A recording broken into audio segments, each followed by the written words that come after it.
My husband and I, Spencer, don't get to talk a lot, so we talked a lot. And some of it didn't get into the full episode. Here's a bonus clip for you.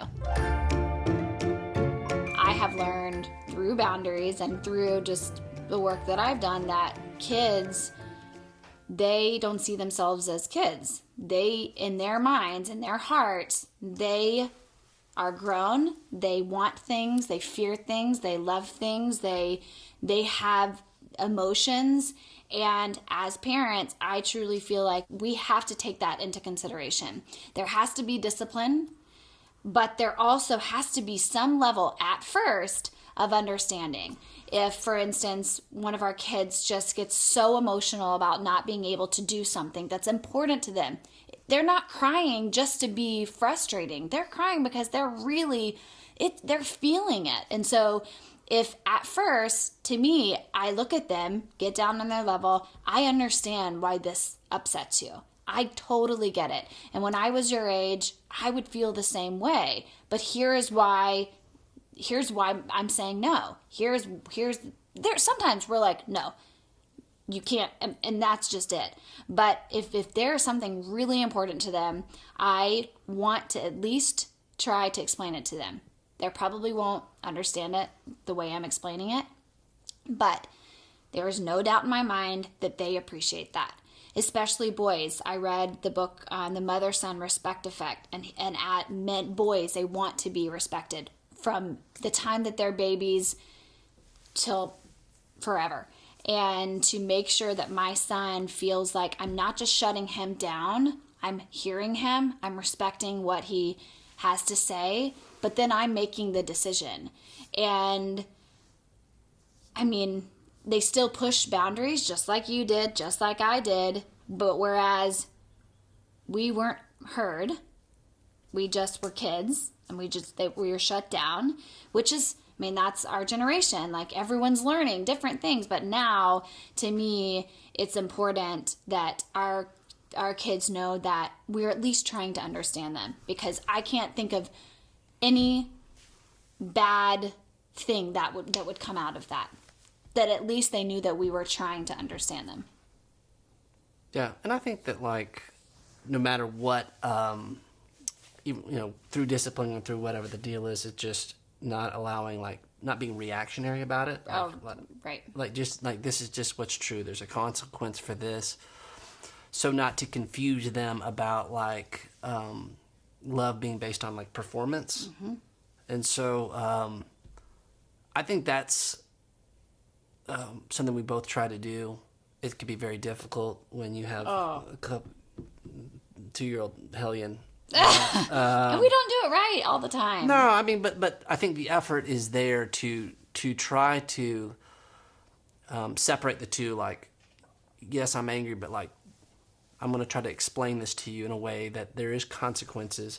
And even through the tone of your voice, you're still doing it in a loving way. So that, I think that there's a lot of kids that get so messed up based on, like, my love's based on I have to do these certain things. And I think I'm sensitive about that, just because I want our kids to know, like, no matter what, like, there's unconditional love. But, like, it's a real world, and there's consequences for actions. Right. And we're going to do our best to try to protect you from that. And that's our responsibility. Yeah. And as parents. And so, like, we want to, it's something I feel passionate about, is, like, giving them room to fail. Like, we want them to fail as much as we can, to have, like, consequences right now, so that they don't have just such unforgiving consequences later when it matters a lot more. Yeah. For instance, we've discussed when they start leaving their homework, when they get up in the grades, if we're gonna take it to school or not. No, that happened with Hudson. He came up. He's like, "Can you go get my stuff?" I said, "No, Dad's got stuff to do." It's like, "I'm sorry, but, like." He's 8. Yeah. Yeah. So, like, I'm sorry, like, buddy. I know that stinks, but, like, hey. Mom and Dad have things to do. We can't, like, come back and forth and do all this stuff. And he hasn't forgotten it. No, I'm guarantee you, like, he's not forgotten his homework since then. And so, but it was clear, like, I will not rescue you. your mom and I, like, we have stuff to do. Like, we're not going to disrupt our whole lives because you forgot to do something. Yeah. It's like, I'm not mad at you. I'm just saying, like, you have to go walk into that room and explain to your teacher that you forgot it. 2 lessons. He had to take responsibility for forgetting, but he also learned through that dad has responsibilities too. And dad can't negate his responsibilities to save and rescue Hudson. And those are 2 huge life lessons, I think, that are really important. Yeah, and it,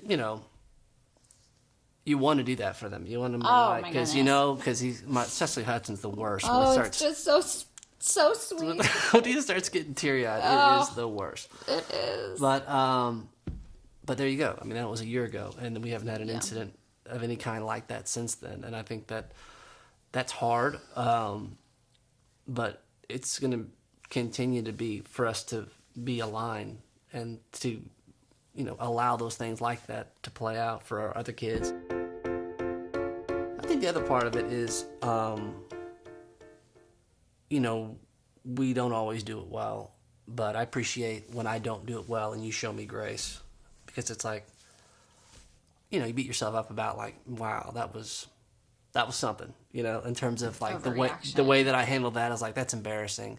And always thinking about it, and, like, I think over the last, it's amazing how your relationship with your Heavenly Father changes when you have kids. It's like, it changes everything. And so, like, when I think about, I'll handle a situation with my son, or daughters, and then, like, you walk away from that situation, and it was like, has my Heavenly Father ever handled me like that? And, like, and it's almost never.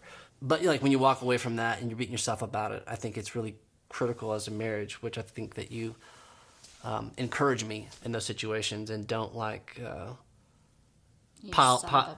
No, like, well, you don't pile on, because you know that I know I made a mistake. Yeah. And then we move on. We try to do it better the next day. Yeah, and we apologize. Not all the time, but if we were in the wrong, our kids know we will apologize. You know what that's funny about that, which I think is great? What your kids can teach you, like, about just grace. And I know that I've had some moments with my son where I've just totally handled the situation wrong, disproportionate response, and I just go, hey, buddy, listen, I mean, your dad, I love you, but, like, that, your dads make mistakes too. And you didn't. It's okay, Dad. That's exactly what he does. Okay. And it breaks my heart. So sweet. But I mean, like, in terms of, like, the way, like, what our kids can teach us about grace and just moving on. And it's over. It's just like, they don't carry that, like, forward, like, to the next thing. They're like, thank you for apologizing, Dad. Let's go have fun. Let's go do something else. Well, they may bring it up to their therapist Maybe, in 18 years. Maybe. We'll see. At least we tried. We're not going down without a fight. Yeah. I have heard that you're a good parent when your kids go to therapy on their own accord later in life. They seek it out. Set a therapist. Yeah. Yeah, like. That's true. Yeah.